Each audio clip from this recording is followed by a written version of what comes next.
Boa noite, vamos seguir aqui na leitura do livro História da Igreja. Pegar a partir desse ponto. Reflexões sobre a missão de Agostinho e o caráter de Gregório.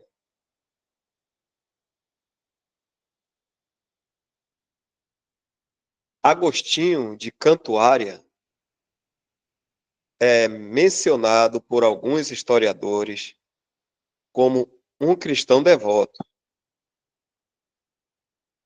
E seu empreendimento missionário como um dos maiores nos anais da Igreja. Mas, sem querer diminuir um degrau sequer da grandeza do homem ou de sua missão, não podemos nos esquecer que as Escrituras são o único padrão verdadeiro de caráter e obras. Ali, aprendemos que o fruto do Espírito é amor, gozo, paz, longanimidade, benignidade, bondade, fé, mansidão, temperança. Gálatas 5, 22. E certamente o grande clérigo não manifestou para com seus irmãos, os cristãos britânicos, a graça do amor, a paz ou conciliação. Pelo contrário,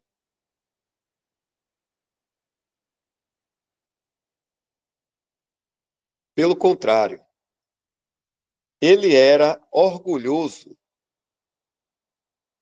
imperioso, soberbo e vanglorioso.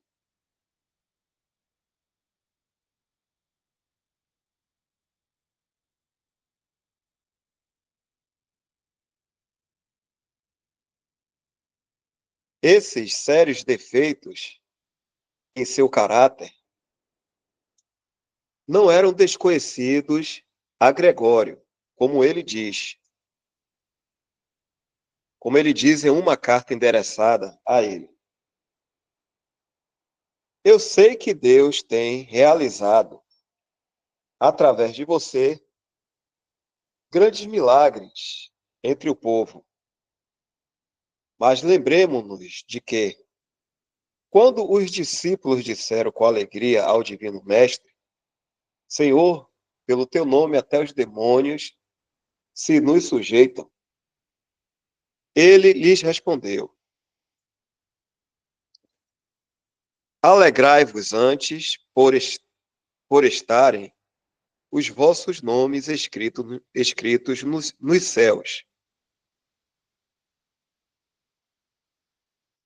Enquanto Deus assim emprega a sua agência, lembre-se, meu querido irmão, de julgar a si mesmo secretamente por dentro e conhecer bem o que você é.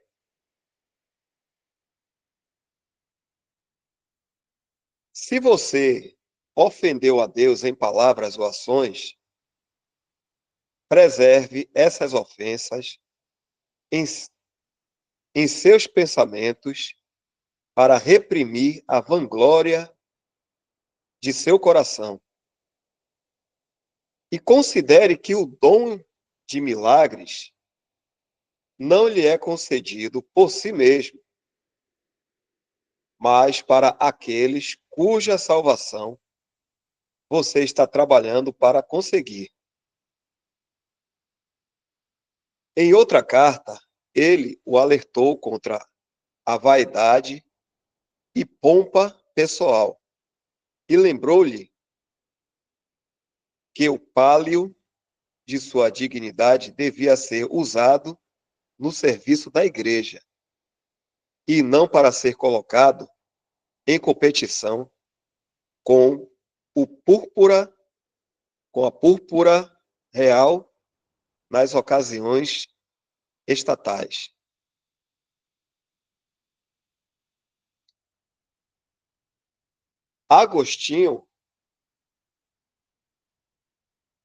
Agostinho era totalmente inadequado para uma missão que requeria paciência e uma terna dos outros. A Igreja Britânica tinha existido por séculos. Seus bispos tinham tomado parte em grandes concílios eclesiásticos. Só voltar um pouquinho aqui.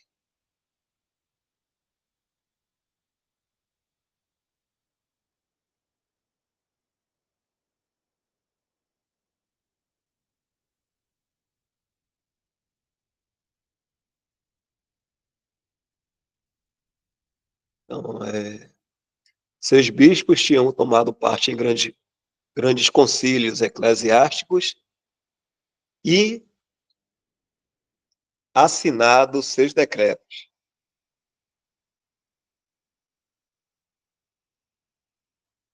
Os nomes de Londres, York e Lincoln são encontrados nos registros do Concílio de Arles, 314 depois de Cristo. O que devemos, no mínimo, respeitar nos britânicos o desejo deles de aderirem à liturgia transmitida pelos seus ancestrais e de resistir à suposição estrangeira da supremacia espiritual de Roma. Agostinho falhou completamente em se aproveitar das lições de humildade que tinha recebido de seu grande mestre. E assim tem menos motivo de reivindicação sobre nossa estima e admiração. O grande clérigo Gregório, assim como seu grande missionário, não sobreviveu muito tempo após a conquista espiritual da Inglaterra. Desgastado por seus grandes labores e enfermidades, ele morreu no ano 604, assegurando a seus amigos que a expectativa da morte era seu único consolo, e pedindo-lhes que orassem por sua libertação dos sofrimentos corporais. A conduta de Gregório durante os 13 anos e 6 meses em que foi bispo de Roma demonstra um zelo e uma sinceridade dificilmente igualada na história da Igreja Romana. Ele era laborioso e abnegado no que ele acreditava ser o serviço de Deus e em seu dever para com a Igreja e para com toda a humanidade. Isso é Gregório, né? A coleção de suas cartas, quase 850 em seu número, carrega um amplo testemunho de sua capacidade e atividade em todos os assuntos dos homens e em todas as esferas da vida, de tratar com reis, patriarcas ou imperadores sobre as mais elevadas preocupações da Igreja e do Estado. Ele passava a dirigir o gerenciamento de uma fazenda ou ao alívio de algum aflito peticionário em alguma dependência distante de sua sé. Ele aparece como um papa, como um soberano, como um bispo, como senhorio.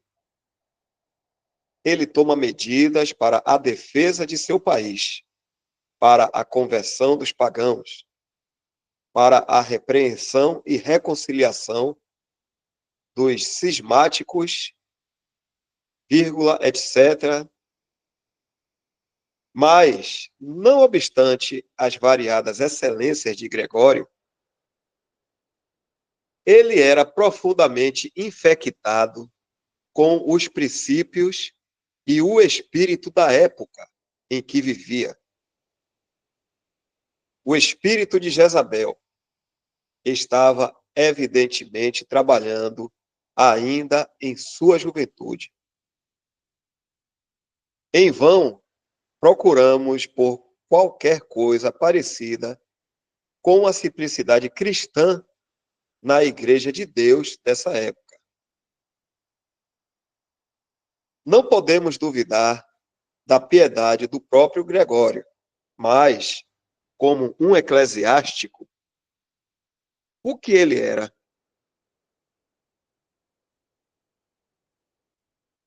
Envenenado até o fundo do coração pela grosseira ilusão das reivindicações universais da cadeira de São Pedro.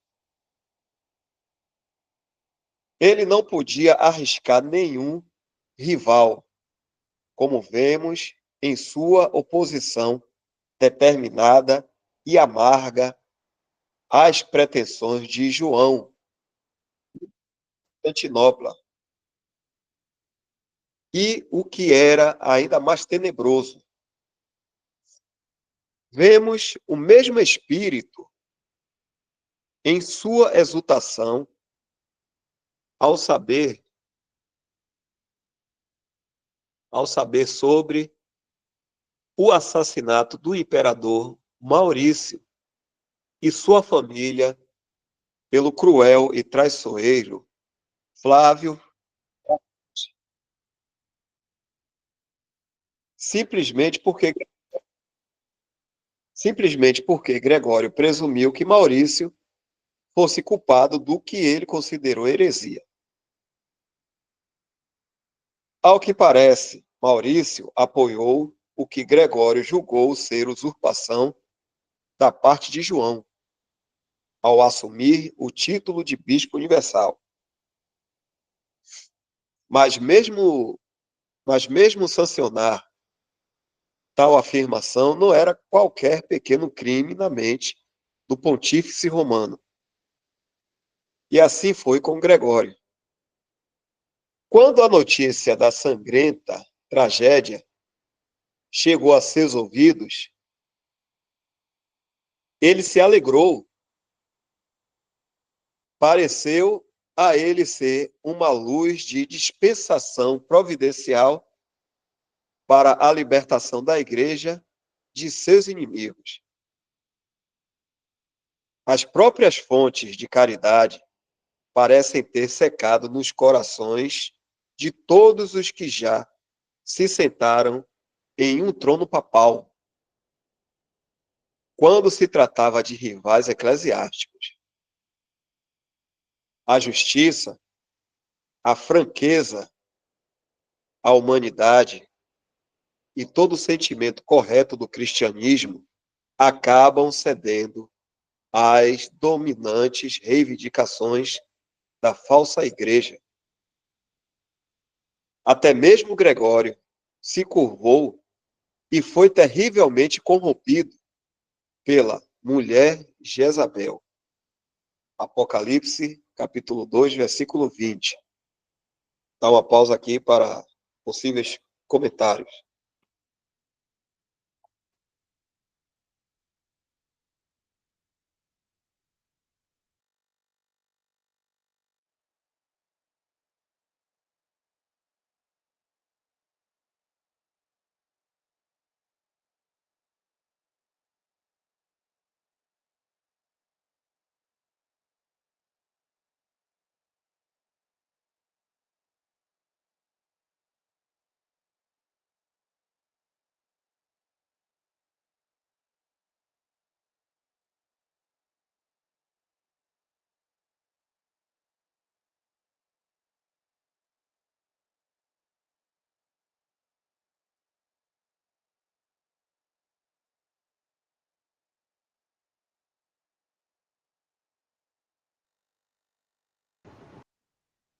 lá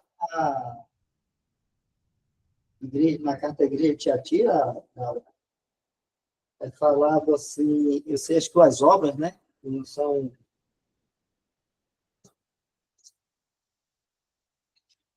Demorei um pouquinho, porque meu microfone deu um chute aqui. Estava falando e ninguém estava me ouvindo. Apocalipse. Acho que no início do texto até tem, né? O texto todo. A igreja de Tiatira fala assim, eu conheço as tuas obras, no verso 19, e a tua caridade, o teu serviço, e a tua fé, e a tua paciência. Que as tuas últimas obras são mais do que as primeiras. E a gente vê isso nesses casos aí, né? Principalmente desse Gregório aí, né? Parece que ele é um exemplo disso aí, né? Em termos de piedade e das obras que ele fazia ali, muito bem elogiado, muita obra mesmo, né? Muita disposição, assim. Mas aí a gente vê também que é verdade o que acontece no verso 20, quando fala, mas temos contra ti que tolera Jezabel, mulher que se diz profetiza, ensinar e enganar os meus servos para que se prostituam e comam do sacrifício da idolatria. E o autor coloca exatamente isso, né?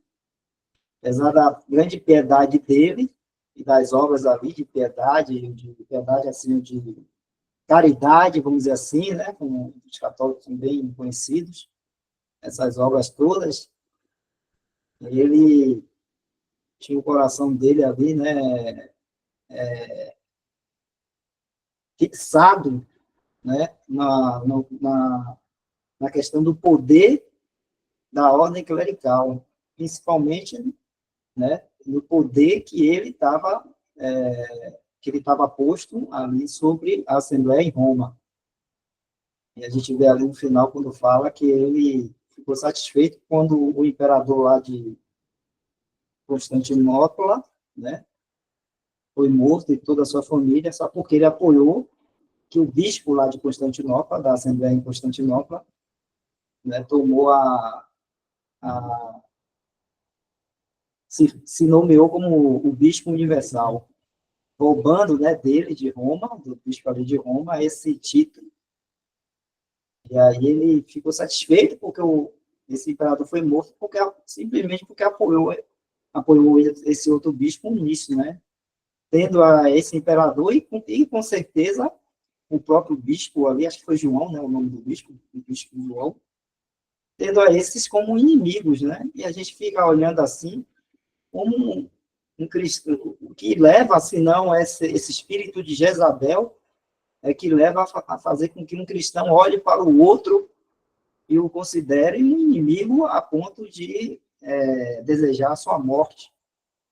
Né? A gente viu também ontem o caso dos próprios sacerdotes ali, cristãos que estavam ali na Inglaterra, ali, antes dele, né, antes de Agostinho, enviado de Gregório, chegar lá para pegar o evangelho aos pagãos, e aqueles cristãos já estavam lá, e eles, né, de uma forma prática, não receberam aqueles cristãos, porque eles não aceitaram se submeter ao bispo de Roma, Gregório.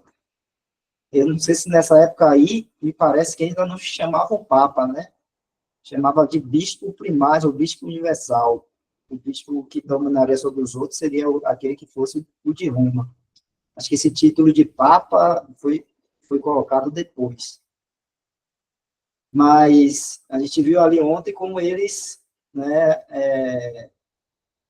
permitiram e deixaram que aqueles cristãos fossem mortos também, né?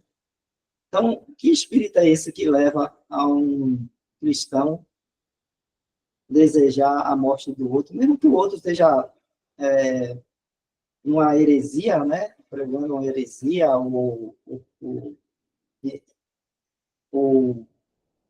sustentando algum tipo de heresia ou de má doutrina, isso não é motivo para um cristão desejar a morte do outro. Né?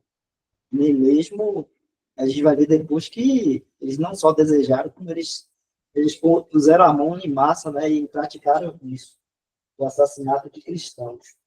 Então, esse é o espírito aí de Jezabel. Se o pessoal não lembrar, Jezabel foi rainha lá do Antigo Testamento. Acho que o marido dela era o rei Acabe, se não me engano. E era uma rainha pagã. O rei Acabe era israelita, mas ela era uma mulher pagã, idólatra, e ela perseguiu e matou os judeus, né, que se mantiveram fiéis à adoração ao verdadeiro Deus, a Jeová, né, e também tentou perseguir, matar Elias e tudo mais. Então, é esse tipo de mulher aí que está sendo falado aí, né, esse tipo de espírito, essa mulher aí, Jezabel, idólatra e assassina, né, e que persegue e mata aqueles que não se submetem à sua religião, à sua idolatria, à sua adoração pagã, vamos dizer assim. E aí esse mesmo espírito já estava aí no coração desses cristãos aí, de cristãos de Roma, né, e aí representado aí por esse bispo aí, o Gregório. Então, a gente vê, assim, bem nitidamente como o que é falado na carta a Tiatira, né, é representado aí nesse bispo Gregório e no seu enviado Agostinho, e por toda, vamos dizer assim, o espírito daquela igreja ali, a igreja romana, como estava nesse espírito aí, né, de Jezabel. Então, é interessante ver como isso é bem visto aí, né, na história, o que a palavra de Deus fala aí, e a gente vê na história isso acontecendo de forma visível e patente diante de nós, né? Mas o que? O Senhor já tinha falado sobre isso lá, né? Muito tempo atrás, né? Com João, aí em Apocalipse, né? 19 e 20, falando que isso iria acontecer, iria existir esse tempo dessa igreja aí, né? Essa fase dessa igreja que surgiria aí, que é essa igreja aí, representada aí pela carta da igreja de Tiatira. Só isso não.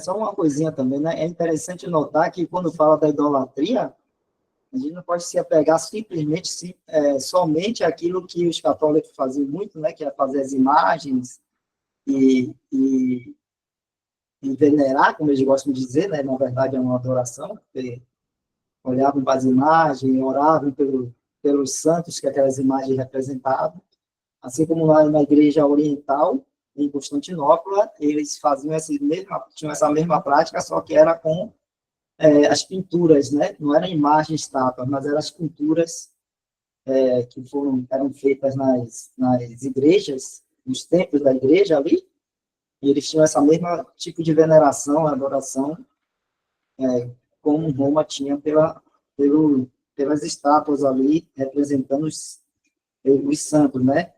Eles diziam. Mas a idolatria aí que fala de Jezabel, a gente percebe que é essa idolatria bem mais sutil, né? Que é o clero, né? Esses homens que estão nessa posição elevada na igreja, e eles são, então, colocados nessa posição e são tidos numa autoestima tão elevada, né, que tomam a posição, tomam o lugar do Senhor Jesus Cristo no coração dos cristãos, né? Então, a gente vai ver muito acontecendo isso, de mais e mais santos sendo, vamos dizer assim, canonizados, e mais as pessoas adorando a esses santos aí. Então, homens, né? A idolatria por homem, né? E a estátua em si, mas também esse sistema clerical aí, que eles colocavam numa posição tão elevada que ninguém podia ir contra ou não se submeter ao clero romano, e eles eram, então, perseguidos e mortos, né? Então, isso também é a idolatria, porque eles queriam que todos estivessem submissos, né, a esse clero.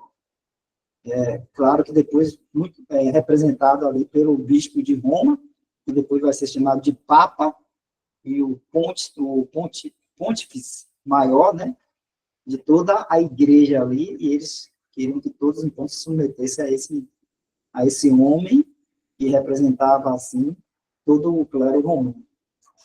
Só isso aí.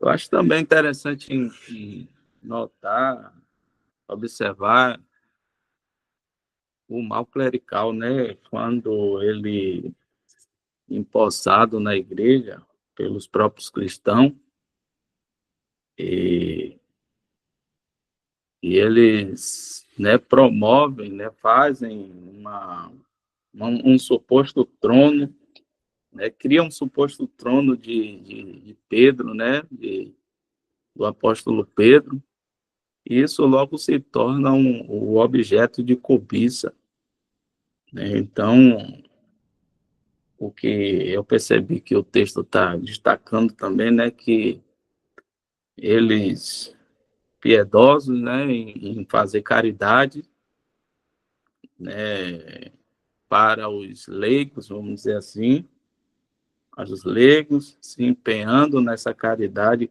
para os leigos, mas quando se tratava de, de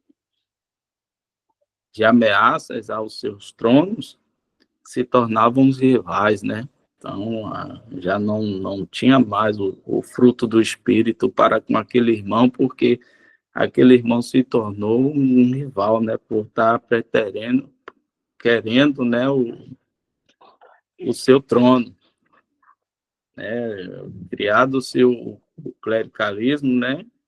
Dentro da igreja, importando o clericalismo do judaísmo para a igreja, criou-se um, um trono, né? Um posto maior, que era o da, o do Papa, né? O do bispo primaz, que era assim atribuído ao apóstolo Pedro, e eles revestidos de uma má política, vamos dizer assim, né? Corriam, né? Para fazer as suas campanhas, né? Os seus para chegar nesse trono, né? Nesse objetivo, nesse trono e ser ele chegando nesse trono se empossava de todas as vantagens desse trono que é o que o irmão Wesley acabou de citar aí, né? E eles tinham o poder, né? Sobre toda a igreja, e eles não poderiam ser, né? Contradizidos em nada, porque eles passavam a imagem de que aquele que estava naquele trono, né? Que era o trono de Pedro e foi assim herdado por outros bispos, era inerrante, né, na sua jurisdição ali, de apóstolo, é inerrante.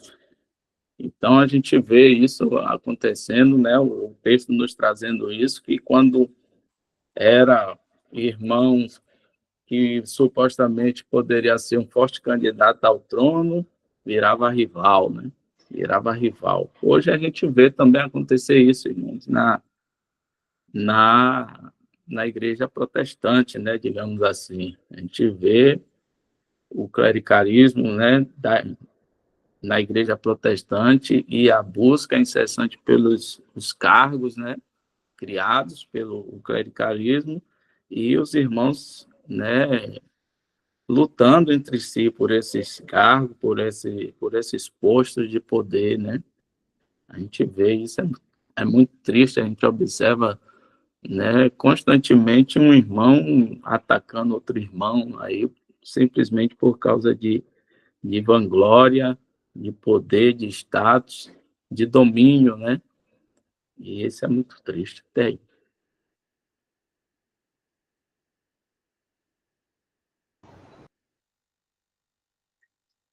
A gente está falando aqui do espírito, né, assim, desse espírito aí de Jezabel, mas eu lembrei, né, aqui de que Paulo, né, ele nos dá já uma orientação, uma direção de qual é realmente o espírito correto. Quando se trata de, se aparece heresia, se aparece o irmão com um pensamento diferente, se o irmão não quer andar junto com a gente, naquele mesmo entendimento, naquele mesmo espírito. Então, Paulo, lá na carta ao 1 Coríntios 11, versos 18 e 19, Paulo já nos dá aí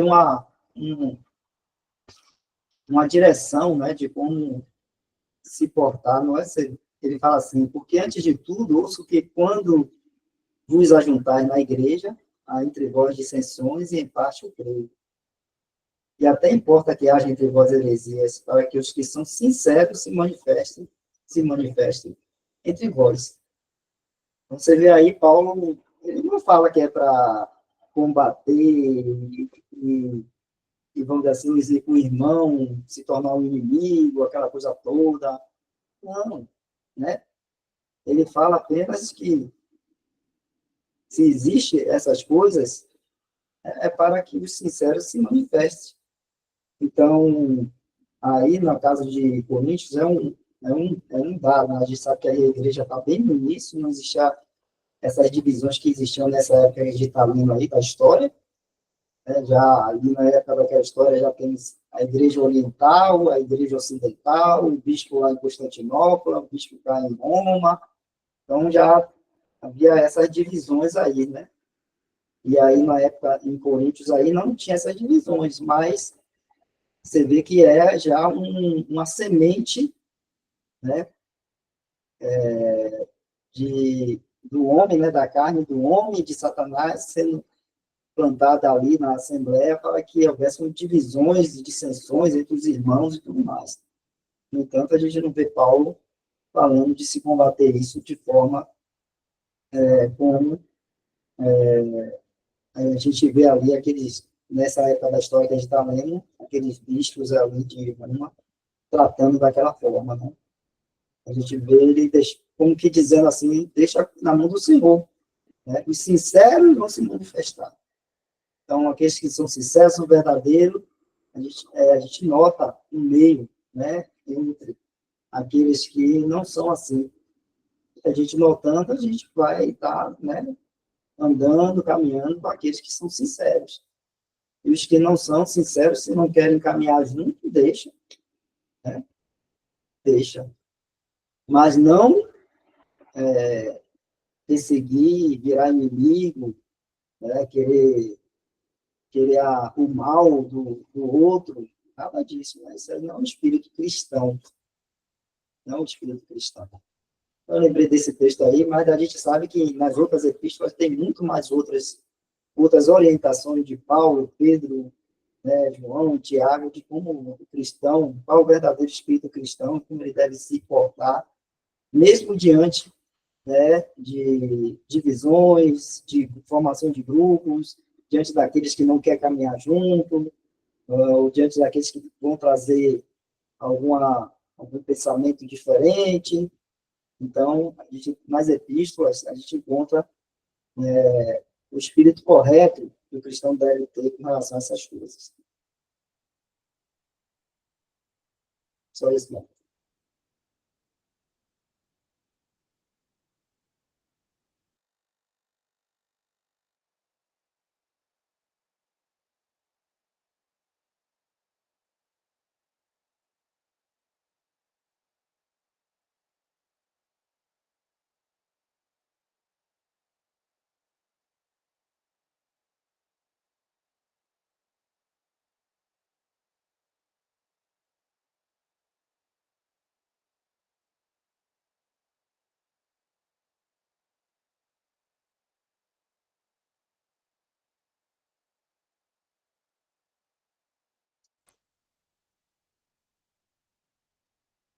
A superstição e a idolatria de Gregório. Ambição misturada com humildade e superstição misturada com fé caracterizavam o grande pontífice. Esta estranha mistura e confusão era, sem dúvida, o resultado de sua falsa posição.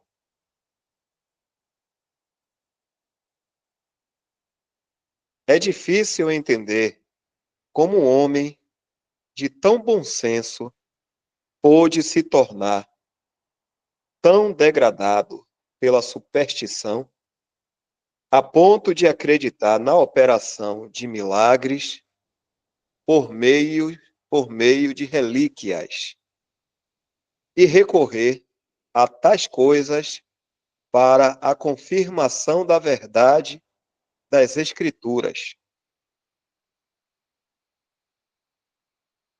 Mas a triste verdade é que, em vez de devotar-se aos interesses de Cristo,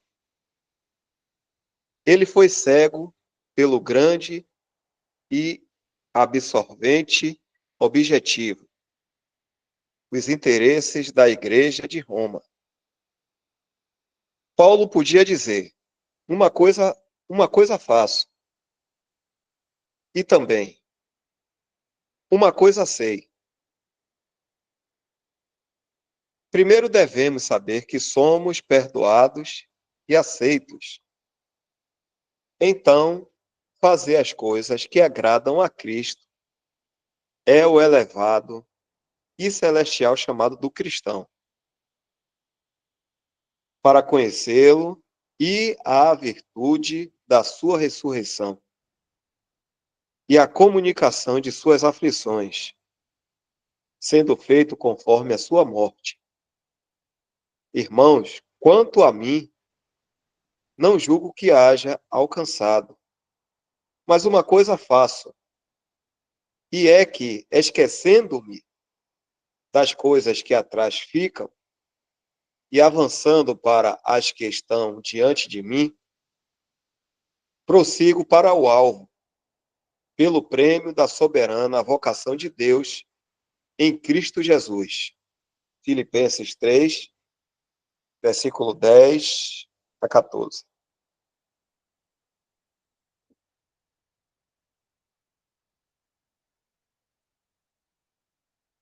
Tal era e deveria sempre ter sido o espírito e o anelo do cristianismo.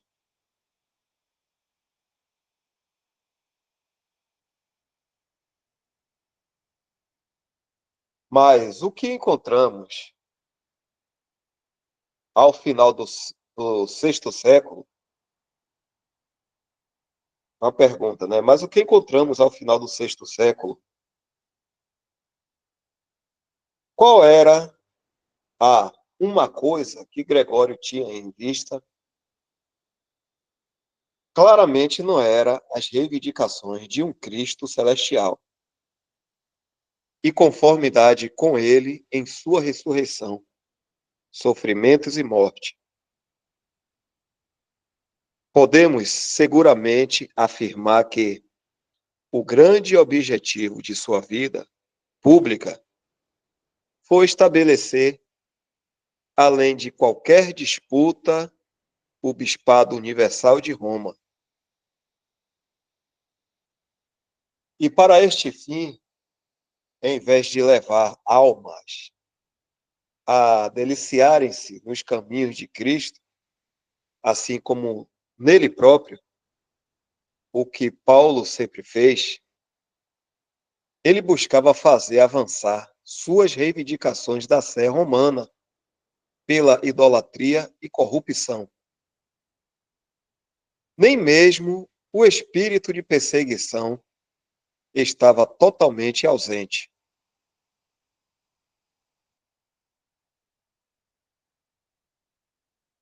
O monasticismo, sob o patrocínio de Gregório, especialmente de acordo com as regras mais estritas de Benedito, foi grandemente revivido e amplamente estendido. A doutrina do purgatório, respeito por relíquias, a adoração de imagens, a idolatria dos santos e dos mártires, o mérito das peregrinações a lugares santos, foram todos ensinados ou sancionados por Gregório, como coisa conectadas ao seu sistema eclesiástico. E temos de reconhecer que tudo isso são características inegáveis da atividade de Balaão e da corrupção de Jezabel.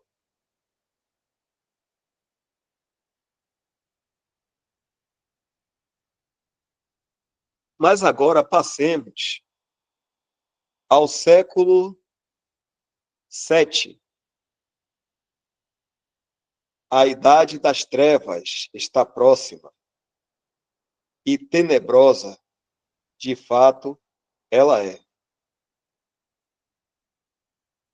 O papado começa a assumir uma forma definida.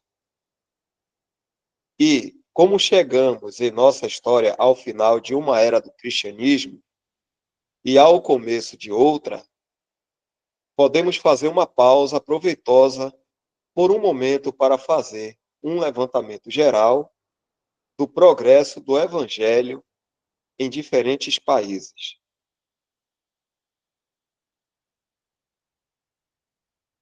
Já são